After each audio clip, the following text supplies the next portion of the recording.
Olá, 20º dia do nosso propósito de oração e jejum. Chegamos na metade do caminho, aleluia! E também hoje é o 20º dia do nosso devocional do livro Uma Vida com Propósito, que está edificando a nossa vida e a vida do povo que está fazendo esse devocional junto conosco. E o tema de hoje é Restaurando a Comunhão.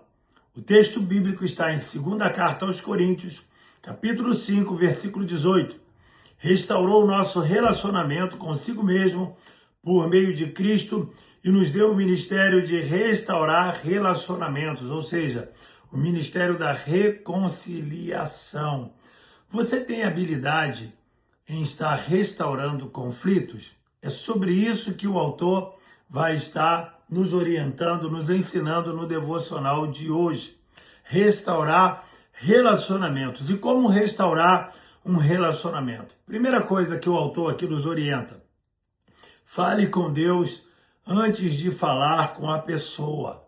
Converse com Deus a respeito do problema. Se você orar a respeito do conflito, em vez de se juntar a alguém para murmurar, descobrirá que, em geral, ou Deus muda seu coração ou muda o coração da outra pessoa.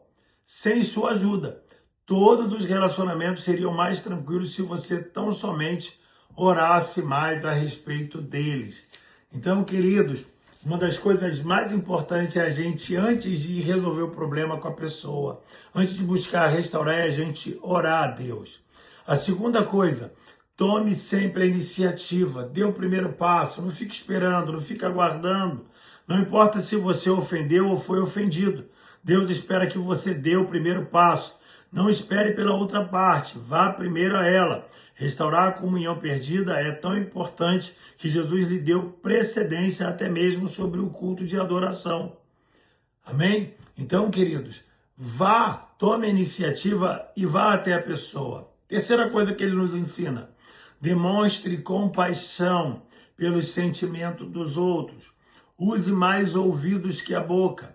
Antes de procurar solucionar qualquer desavença, você deve primeiro levar em consideração os sentimentos das pessoas.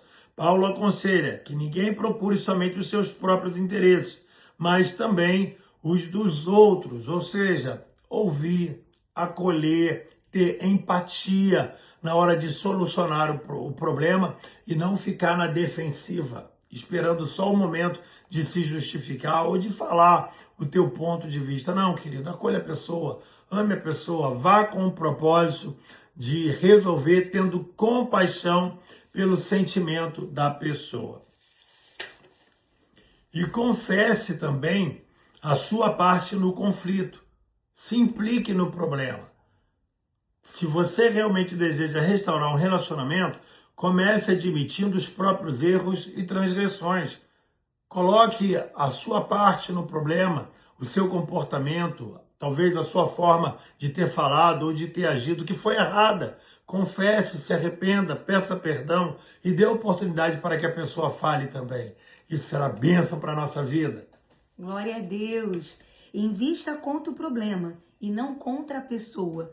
Isso é muito importante também. Lembrando que a Bíblia nos ensina que a nossa guerra não é contra a carne, não é contra o sangue. A nossa guerra não é contra as pessoas, mas a nossa guerra é contra os principados e potestades. Então não podemos nos esquecer o que a palavra nos ensina. É verdade. Outra coisa que ele nos ensina é cooperar tanto quanto possível. Cooperar para que tudo fique bem, para que tudo se resolva. Faça todo o possível para viver em paz com todas as pessoas. A palavra de Deus também nos ensina seguir a paz com todos. Isso é uma característica para todo cristão.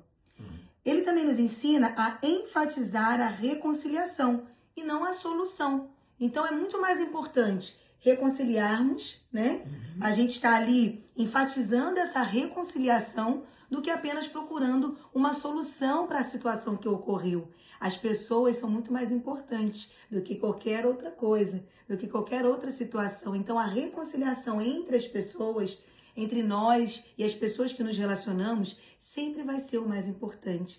Que Jesus abençoe a sua vida, a sua casa e a sua família. Seguimos firmes no nosso propósito. Tchau, tchau. Até amanhã.